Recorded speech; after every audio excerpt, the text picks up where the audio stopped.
Okay, so today we're going to talk about exponential functions. And I think the big thing is like, what do you think that would be? Well, I think the first thing is that y is equal to, if you had a variable in the exponent, that is going to be an exponential function. I'm going to change this and I'm going to make this into actually, I think a 3. Okay. And so I think y equals 3 to the x. And so we could also do like y is equal to 8 and then 1/2 to the x. Both of those are exponential functions because the variables, in the exponent.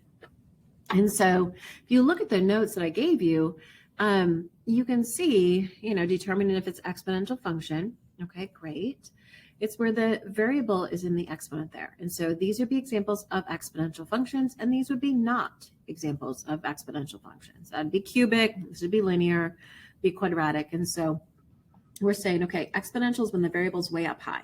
And you haven't learned this yet because, it's been kind of hard to reach up that high to solve for x. And so I'm going to teach you how to do that this chapter. But before we talk about solving it, let's talk about actually, graphing these, making a table. And so if you look at the one on the left, we're going to plug in some values and you have to remember your exponential rules. And so we can start with 3 to the 0. Let's start with the middle one. So if you do 3 to the 0, remember anything to the 0 is 1. 3 to the 1th is just going to be 3 one time, and then 3 squared would be 9. Now remember, negative exponents don't make it negative, it make it do a reciprocal. So 3 to the -1 means bring it to the first power and then do the reciprocal. And same with us, 3 to the -2 does, hey, I'm going to square it, so I'll get 9, but I also do the reciprocal. So when you graph this, we can go right over here. 0 is 1, -1 is 1/3 of a hop up, 1/9 of a hop up, 1 is 3, and notice 2 is 9. Oops, I went up to 8 instead of 9. Okay, so here we go. Now the deal is this. Do you think that if I put like negative enough exponent that it's going to cross the x-axis? Well, no, it's not, okay? And so notice when we graph exponential functions, they're either going to be airplanes that are taking off or landing. And this is landing close to the x-axis. It'll never touch the x-axis. And in fact, this x-axis is called an asymptote. It's dotted. The word asymptote is spelled A-S-Y-M-P-T-O-T-E. Weird word, but there you go. The domain of this would be all real numbers, and the range would be from 0 to infinity, not counting 0. Okay, so the domain would be -infinity to infinity. The range would be 0 to infinity. Okay, so that's kind of a cute thing. This is exponential growth. And how you know it's going to be growth is notice it's lifting from left to right. Also, look at this.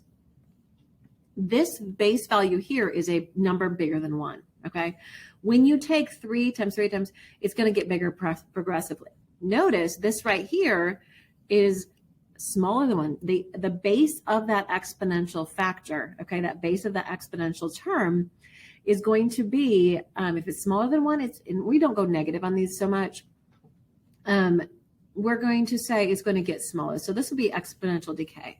Because if you think about it, if you take 8 and you progressively take half of it a bunch of times it by a half, it's going to fall. Like think about it, if you had $1 million and every day you spent half of it, you wouldn't have much money after a while, would you? Okay, and so look at the number that's holding up the x. If it's bigger than 1, it'll be showing growth from left to right. If it's smaller than 1, it'll show decay from left to right. So on your worksheet, just talk about, first section says, hey, is it growth or decay, or is it exponential or not? The second one says, is it growth or decay? And then it asks you to give a percent. You don't have to find the percent yet. We will talk about that in the next couple of days. We'll probably learn that tomorrow. And then the next thing is, let's graph this. Okay, so let's make a table first. So to do PEMDAS, should we take 8 times a half and then bring it to the power, or should we take a half to the power first and then times by 8? Well, you got to take the power first and then times by 8. And so we're going to do these same values, again, following PEMDAS. And so let's start with 0. So we have to do 8 times a half to the 0. Okay, first do a half to 0, that's 1. And then you times it by 8, and that's going to be 8. Okay, so 8 times a half to the 1th. Well, a half to the first power is just a half times itself, just that, there you go. And then take it, times it by 8, and that's going to be 4. Half of 8 is 4. You can put over 1 if you want to. 8 over 2 is 4. And then a half squared. Well, what is a half squared? Well, a half times a half is a 4th. Okay, squared means times it by itself again. So if you do a half times a half, you get a 4th.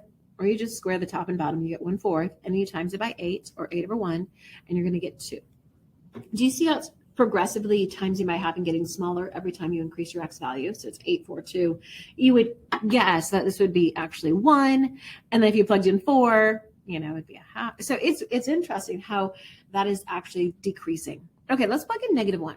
Well, 8 times a half to the -1. What does that mean? Well, when it raises to a first power, it just stays the same, but when it does to the negative power, it flips over. So flipping over a half makes it 2, and that will make it times 8, which is 16, which makes sense within this pattern. 8 times a half to the -2. Okay, what we're going to do is we're going to square it and flip it over. So if you take a half times a half, or let's flip it over first. You get half, flip it over, you get 2, and then square it, you get 4. Okay, so flip it over and then square it, and then times it by 8, you get 32. So if you graph this one, you'll notice -2 is up at 32. Done. You'll notice it's falling. And again, the asymptote in this case is going to be the x-axis. It lands us. The domain would be all real numbers. The range would be from 0 up to infinity, not including zeros. So that's basically what we've covered today. How do you know if it's exponential or not? Also, how do you know if it's growing or decaying? Okay, it's going to be if it is going to have a number that's going to be bigger or smaller than 1 in the thing that's holding up the x. So this would be growth right here. This would be growth, and this would be decay. The value in front of a parenthesis is kind of the beginning value, and then the value that is going to be below the x is going to be the multiplier. What do you multiply it repeatedly by? If you multiply repeatedly by a fraction smaller than 1, it's going to make things progressively smaller. Okay. If you times something repeatedly by a number bigger than 1, it's going to make something bigger. Again, we're living in the land of positive numbers right now. So if you times by 2 repeatedly, so if your base is a 2, it's going to double each time you do it. Okay. And then if you times repeatedly by 0.4, it's going to repeatedly fall. And so if you need to check it, put it in your graphing calculator and look at it. All right. Thank you so much. Have a good day.